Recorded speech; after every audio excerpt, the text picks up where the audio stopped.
Hi guys, welcome back to Read Me a Story. Today we're going to read a David Shannon book that's one of my favorites. It's looking a little bit worn out because I've read it to a whole lot of kids.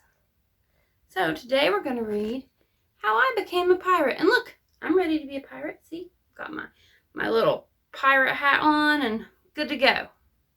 Are you guys ready to go? All right, let's go read. How I Became a Pirate by David Shannon. I tried to tell Dad, but he was busy setting up the beach umbrella. I tried to tell Mom, but she was busy slathering my baby sister with sunblock. So I went back to my sandcastle, but I kept an eye on the pirates. By then, they were rowing to shore.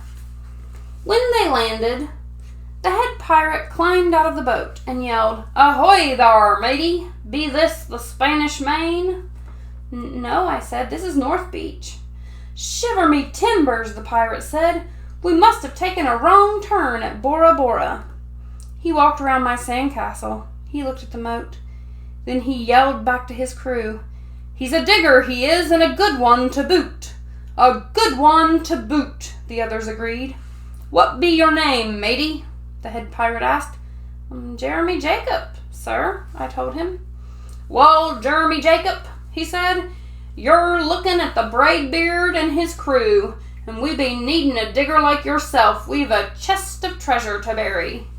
"Aye, treasure," the others shouted. "You're coming with us," Braidbeard told me. I didn't think Mom and Dad would mind as long as I got back in time for soccer practice the next day.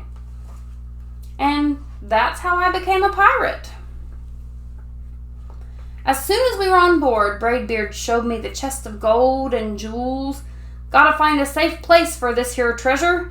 It's high time we were off," he announced. "We're off," we all shout, and then we set sail. There was plenty to do on board. The pirates taught me to sing sea chanties, the louder the better, and to say real pirate stuff like landlubber and scurvy dog. By dinner time, I could speak pirate perfectly. I also learned pirate manners. Braidbeard pounded his fist on the table and yelled, "Down the hatch, me laddies!" "Down the hatch," we all shouted. Braidbeard gulped his food and said, "Hand over the meat!" "The meat!" we all roared. Nobody told us to finish our spinach. There wasn't any. Or to chew up our carrots. They weren't even allowed on board. We talked with our mouths full, and nobody said please or thank you. After dinner, I tried to teach the pirates to play soccer. Braidbeard kicked the ball and yelled, "Arg, soccer!" "Arg, soccer!" the crew all yelled. Then everybody dove for the ball at once, and it rolled right off the deck. "After it, me hearties!" Braidbeard commanded. After it? We all fought over who would go get the ball, but it didn't matter anyway because a shark came along and swallowed it in one gulp. So much for soccer. By now, it was past my bedtime, but nobody tells pirates to go to bed, to take a bath, or to brush their teeth. Maybe that's why their teeth are green. Pirates sleep with one eye open just in case, and they don't change into pajamas unless they want to. Pirates don't do anything they don't want to, except for maybe swabbing the decks. I wanted to be a pirate forever. But then I found out what else they don't do. When I couldn't stay awake any longer, I asked Braidbeard to tuck me in and read me a story. "Tuck you in," he bellowed. "Pirates don't tuck." "No tucking," the crew all cried. And the only thing they had to read was a map. "Don't you have any books?" I asked. Braidbeard looked confused. "Books?" I didn't even bother to ask about a good night kiss.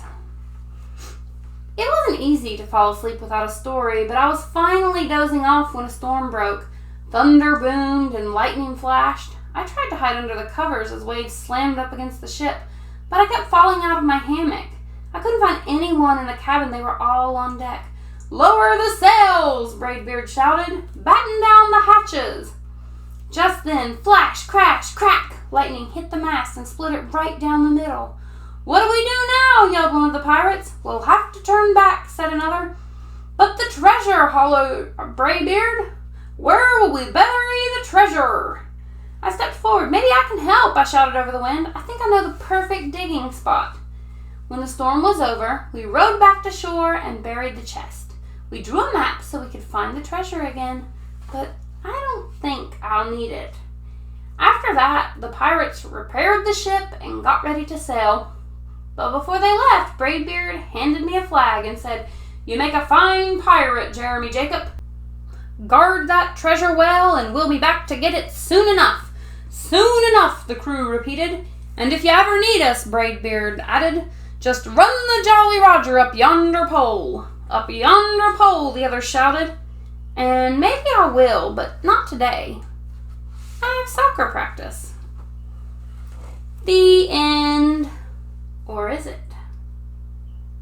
I'm not sure I want to be a pirate. Nobody's going to tuck me in if I'm a pirate. Nobody's going to read me a bedtime story. I don't know about that. Maybe I just rather read about being a pirate than being a pirate. Yeah, what do you guys think? Yeah, you too? Cool. Let's just do that. And maybe we'll read another pirate story sometime soon. But I'll see you next time here on Read Me a Story. Bye, guys.